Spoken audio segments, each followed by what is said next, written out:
All right, well, February 19th? I think it's February 19th. It's a Thursday. We are getting ready for our first boil today. We got a new head tank this year. It's a little bit bigger. This one's just over 100 gallons. The one we had last year was, I think, just under 100 gallons or so. Anyway, it occurred to me while I was getting everything ready to go, some of you may not have been in the sugar house yet. We've had some new subscribers this year. If you haven't gone back and watched the videos, feel free to, but I'll give you a quick tour here. So over here is our RO, or reverse osmosis. For those of you that don't know, what this does is it takes about 60 to 75% of the water out of the sap before we begin boiling it. It's an efficiency thing. There's this thing out there called the Jones rule, or the rule of 86. So if you divide your sap, if you divide 86 by the amount of sugar that's in your sap, and you can check that with a sap hydrometer, that will tell you about how many gallons of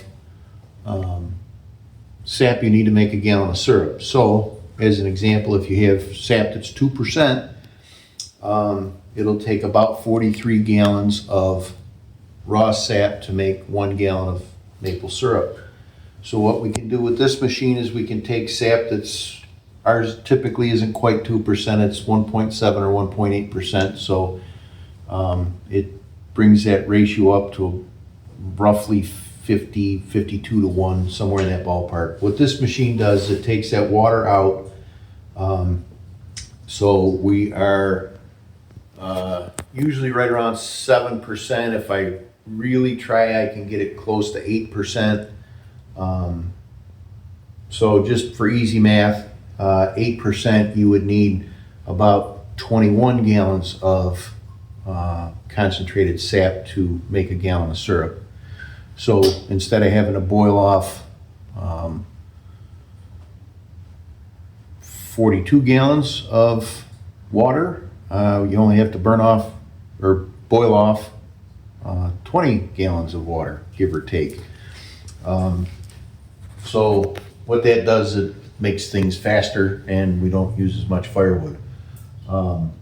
So with this is our evaporator. Actually, before we get to that, come around the corner here. It's our sap tank. That's permeate tank. So the permeate is the pure water that comes out of the RO, and I use that to wash the RO. And then the concentrated sap will go up into this tank. So now we'll swing around to the evaporator. What we have here is kind of a Frankenstein. This arch is an airtight arch that we got from Sunrise Metal Shop out in Indiana, I think it is. It's an Amish metal shop out there. We like, when we got this evaporator, the arch that came with it was in pretty rough shape, and we knew we were going to have to put some money into it, so we decided to invest in an arch that's airtight. It's got a blower system in it, which also increases the boil rate.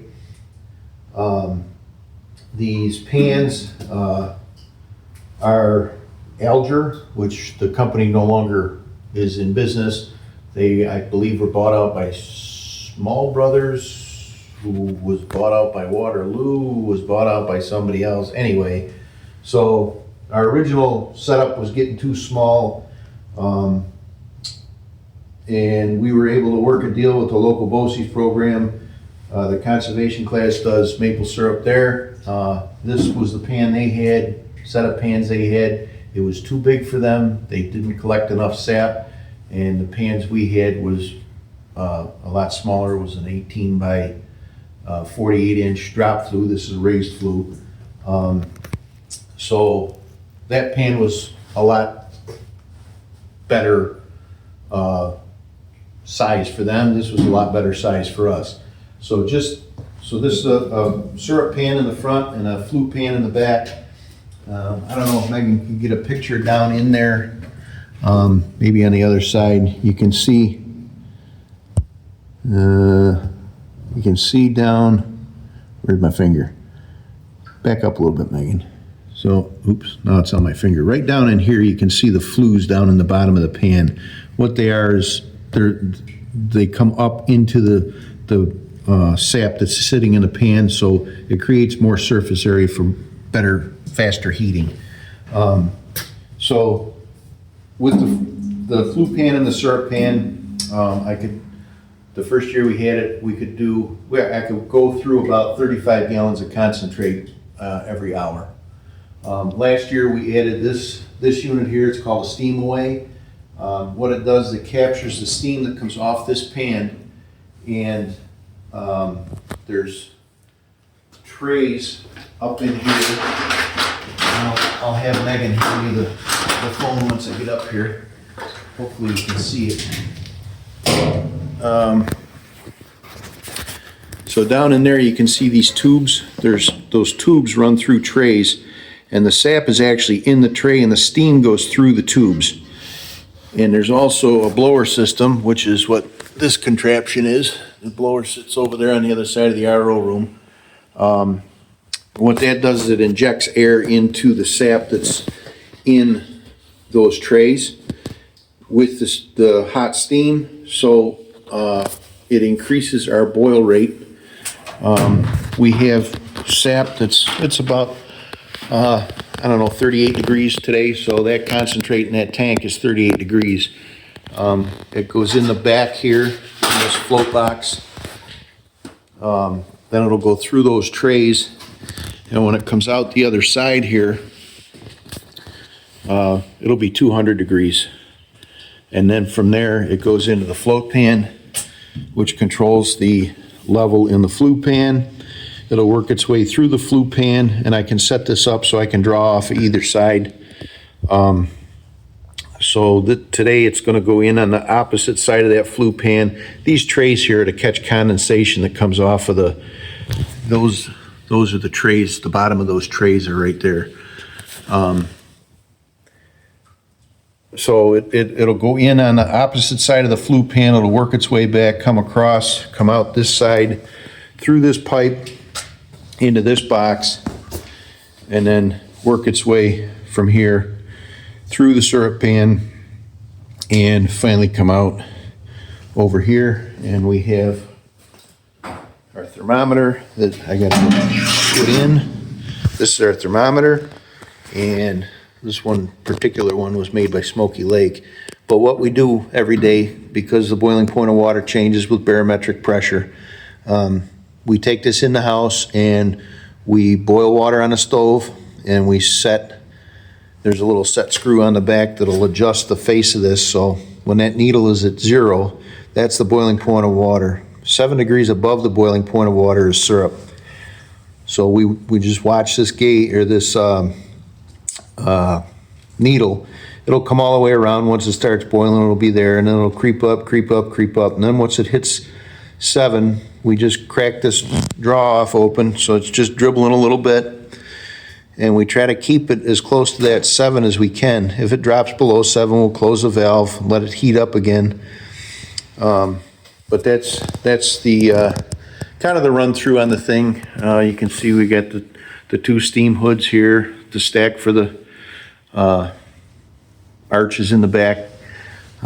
This barrel over here in the corner, I don't know if you saw it, but that'll collect those 2 pieces of PEX there, will collect all the condensation, hot water coming off of the steam away, and collect in that barrel. And if you boil, I don't know, about 4 or 5 hours, you'll fill 2 of those 55-gallon drums with condensate, or condensation, coming off of the RO. So that's kind of the walk through the sugar house. Over here is our new filter press. So new to us this year. I'll show you that in another video. So we're just getting ready to boil here. We got to get the pans filled and the levels adjusted and everything, make sure everything's all set to go. And then before we can run any more water, any more sap through the RO, we have a little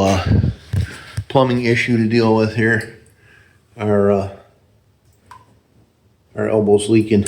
So that there's about a gallon of concentrated sap there at 7%. So we don't want to throw that away.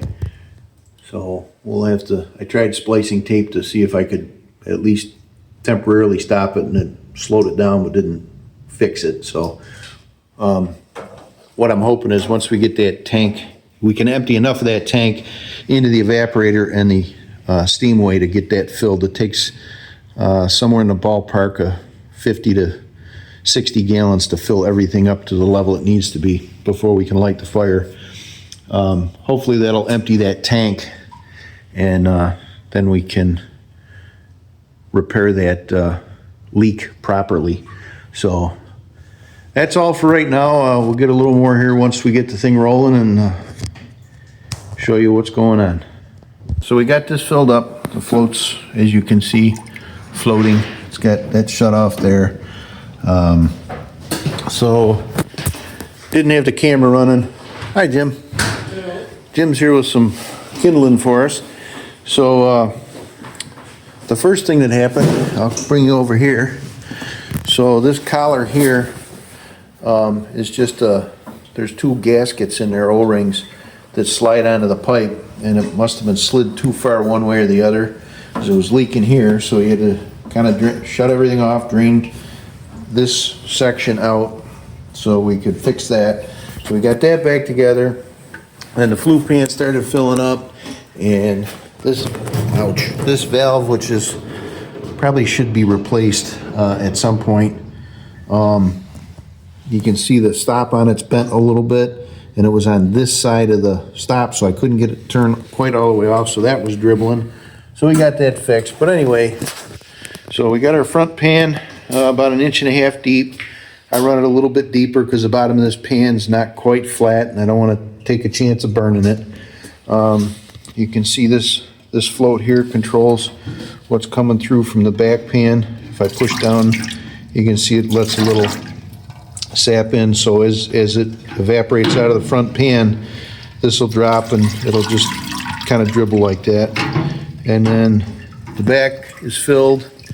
I don't know if you can see it down in there, but it's just over the pipes there. That so right now you can kind of see that back pipe. It's coming out of this float box down in there. There's a, you can't really see it because the float's dribbling. There's two inlets down there. The one nearest is the black one right there. That's a plug, and on the back one, that feeds that back pipe right there. So it's feeding up around the other side onto that side of that divider, and it'll come out, the raw concentrate comes out there, and it'll work its way back through the pan, across the back, and up through the front. You can see there, those are the flues I was talking about down in the bottom of the pan. So each of those flues is full of sap, which is exposed to the fire underneath. So we're all set to go. Megan just went in for some defoamer and a torch to get things lit. So very shortly here, we're going to be kicking things off. So here we go with 2026 maple season, I guess. All right, here we go. Lighten her up. Hopefully it goes. The bags that were in here were a little bit on the damp side. So open the cap on the chimney. Oh yeah. Knew I was forgetting something. I'll be right back. Gotta go open the cap on the chimney. Alright. I'm back. Cap's open.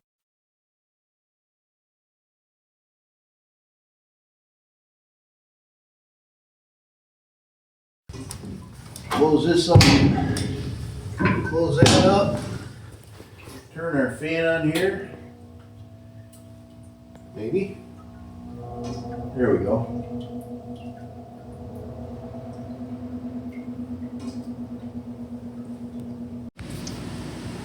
Well, just I guess, an end to this video. It's about 6:30, quarter to 7. So we've been boiling for about 4.5, 5 hours. Didn't really set the fire to it right away. Just kind of eased into it, made sure everything was right and working and whatnot. So probably could have gone a little faster, but we're better safe than sorry. So we didn't quite make it. As you can see there, I got just a little pallet wood in there to finish out what was in the steam away. Get that all boiled down into this flue pan. So I took a temperature in these two middle compartments, which is right over the heat, which is where you're going to get closest to syrup the fastest.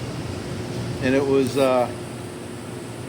217 degrees. So we almost made syrup today, not quite. And I'd rather. So hopefully we'll get, we got a run today. Haven't been to the woods. I'm going to go leak check tomorrow. And it's not supposed to freeze tonight, not till early Saturday morning, and then freeze up for 4 days. So hopefully we get a good run today and tomorrow, and we'll have enough to try this again probably Saturday. So if that happens, we should be able to make a fair little bit of syrup. Probably pretty quick off the jump. So one thing we did accomplish, this steam away here, that's 2 barrels of steaming hot water. The one on the back side you can see there is full. This one here is about, it's over 3/4. So we got, that's 100 gallons of condensation that's come off of this, the bottom of these pans and collected in the hoods, the drains around the hoods, front and back. So that's part of the sap that was in that tank. So, and the rest of it is that permeate over there, which is rapidly dwindling. So I just flushed the RO. Wasn't paying attention. Flushed a little too much, but that's all right. So we got to wash the RO. We'll use 125 gallons of water to wash it, which will bring us down to about 100 gallons. And then that condensation over there, once it cools, whatever we don't use for cleaning in here tonight will go into the permeate barrel or tote for next time. So anyway, that's where we're at. Almost a success. First boil of the year. Would have been nice, but it is what it is. So thanks for watching, and keep hitting keep hitting the subscribe button. Yeah, I'll be all right. Hit the like button. Please pass this on to others, and hopefully we can get to 100 here before the end of the season. So, all right. Thanks for watching. We'll see you in the next one.